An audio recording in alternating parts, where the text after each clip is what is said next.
Well, it is always great to be joined by the one and only Adam Amin, play-by-play voice for the Chicago Bulls. You can catch him on Sundays as well, NFL on Fox, also in the baseball booth too. But you're about to go into your 6th season as the play-by-play voice for the Bulls. How are you feeling? This is great. I mean, this is kind of what we all dreamed about, right? Doing big-time events, big-time sports, covering big-time teams in your hometown. It doesn't really get much better than that, so it's awesome. Let's talk about the Bulls because there's a lot to get to about this team. Last year, they focused a lot on that offensive identity, playing faster, shooting more threes. They finished second in the league in terms of pace, third, I believe, in three-point attempts and three-pointers made. But this preseason and training camp, a lot of the focus now is on the defensive side of the ball. What have you learned about this team in the preseason and training camp? You know, I think with the addition of Isaac Okoro, with how Ayo Dosunmu has traditionally been as a defender, to see Josh Giddey make some improvements, I think that's been a big focus for him. And then obviously what Modest Buzelis was able to do as a rookie, 75 blocks. It's a pretty impressive number to be able to get to for a player that wasn't playing all that much at the beginning of the season. So I think there's pieces here defensively. It's not a great defensive team yet. Still has a long way to go.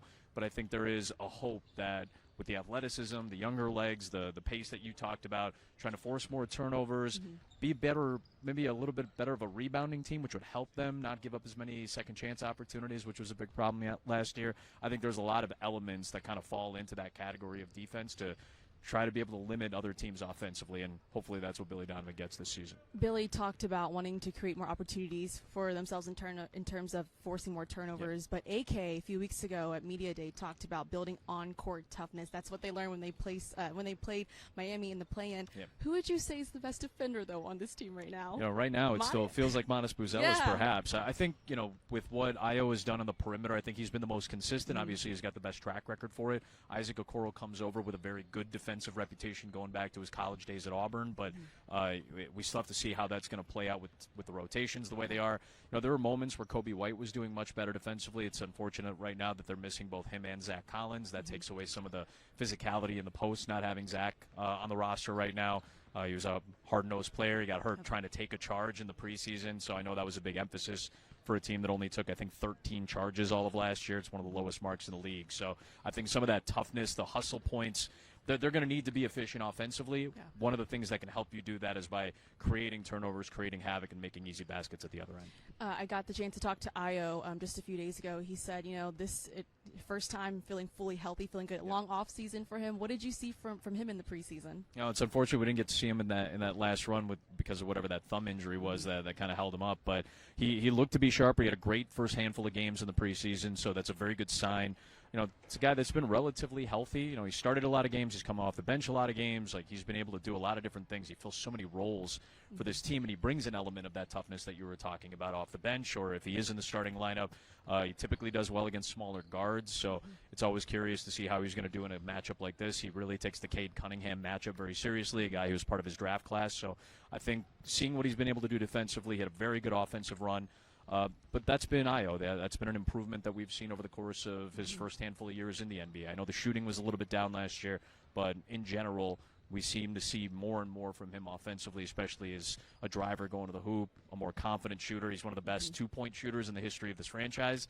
That was a number that kind of threw me back when you're tied with Artis Gilmore for the best two-point field goal percentage in Bulls history. That's a pretty big deal and good company to be a part of. So there's been a lot of good growth from him, and it's been fairly consistent each year. Good growth from the local kid, and then another local kid, Modest Buzelis, going into his second season in the NBA. Billy Donovan said he was a little concerned about his development when he first got into the NBA, but I mean, you look at last year, really took a leap, especially after the All-Star break. Even looking at him now, more muscle. I think he probably put on about 10 pounds of muscle. But what kind of leap are you expecting him to make in his second season? I think part of the great thing we saw in the second half when he became a starter was his ability to get to the rim. I think just adding the 8-9 pounds that he was able to add, he didn't want to lose any of his athleticism, the ability with that quick first step. We saw that on display a handful of times at the end of the year last year. But to be able to take some more contact at the rim, he is a strong finisher. He wants to dunk. He led this team in dunks last year as a rookie. So he's obviously somebody that wants to attack the rim. Being able to put on a little bit of that weight certainly is going to help him draw some contact or be able to absorb more of that contact. You'd like to see him get to the free throw line a little bit more often this year too. Monas Buzelis, a very confident kid. Sure. Want to talk about Josh Giddey, 4 years, $100 million deal. He said he wanted to be in Chicago.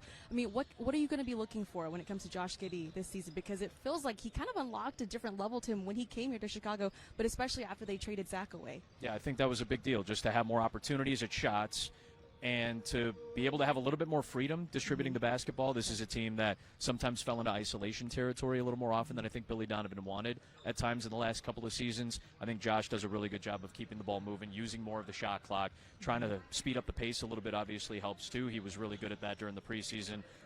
He's an excellent rebounder at his position. Obviously the size helps, 6'7", 6'8". He's bigger than most point forwards, I guess is the best way to refer to him.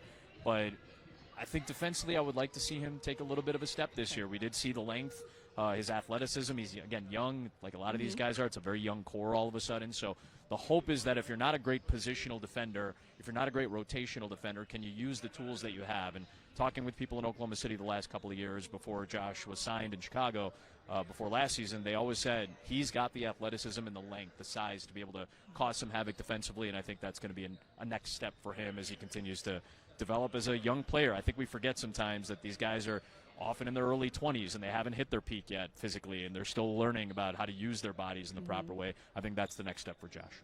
Got to talk about Kobe White. I mean, he's going into the final year of his deal. He's told us, in the media that he wants to be a 40% three-point shooter.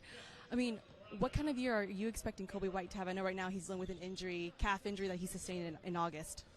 I think last year we saw what he's capable of. And if that's the ceiling for Kobe White, that's a wonderful ceiling to hit. I think he believes he's got more in him. And that means being more efficient. You don't have to be a 40-point-a-night scorer. You don't have to do that 5 or 6 times a year. You need to be able to work within the system. And I think with Giddey, with Buzelis and Kobe White, that's a good trio of guys that are probably going to take a majority of the shots, or at least that's what you hope for. And Kobe's efficiency has always been the biggest thing. When he's had efficient runs, when he's had good shooting performances, it's very easy to get this offense into a flow, and that's what they're missing right now. Obviously, he's going to miss a handful of games at the beginning of the year. Overall, when you look at this roster, I mean, what excites you most about it? The youth, I think for sure. I mean, this is a roster that got a little bit younger last year by about 3.5 years on average. They got about a half a year younger this year from where they were last year. I think I saw just about everybody other than 4 or 5 players are under the age of 30. A lot of these guys are under the age of 25. So that's how I think this team is going to try to combat with some of the good offensive teams in the league, with some of the strong defensive teams in the league. You have to be able to push the pace. That's what we saw with the reigning NBA champion Thunder, the team out of the East that went to the finals in Indiana. Multi-positional, higher pace, force turnovers, get efficient shots at the other end. And if the Bulls can do that on a more consistent basis, I think they will, as Monas Buzelis said, surprise some people this year. I'm not saying they're going to be a 45 or 50-win team, but I think in an open Eastern Conference, with as wide open as it feels right now, this is a team that's capable of surprising some teams. I was going to say, speaking about the East, I mean, when this team is healthy, right? I mean, the East, you've got the Knicks, the Cavs, Orlando, the Hawks surprised some people in the offseason. But what do you think, what's the potential for this team when they are healthy? I think this is a team that can hang with anybody. I think that's what we saw last year.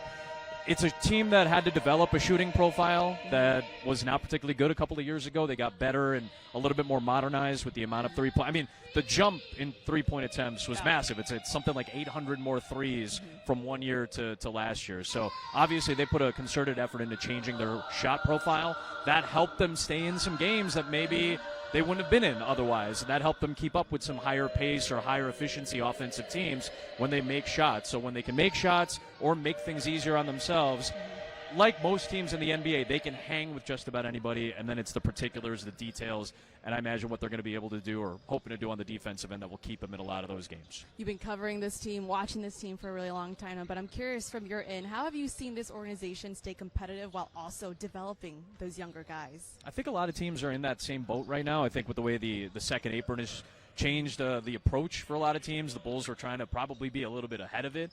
Maybe a year or two ahead of that. There are going to be teams, and we saw it with Boston having to trade Kristaps Porzingis and Drew Holiday because they wanted to stay under that second apron. We're going to see that across the league this year, and I think the trade deadline is going to be that much more interesting. So wherever the Bulls are come February, I think there's a shot to be more competitive than maybe they have been in terms of a playoff spot, or at least trying to move out of the play-in tournament setting.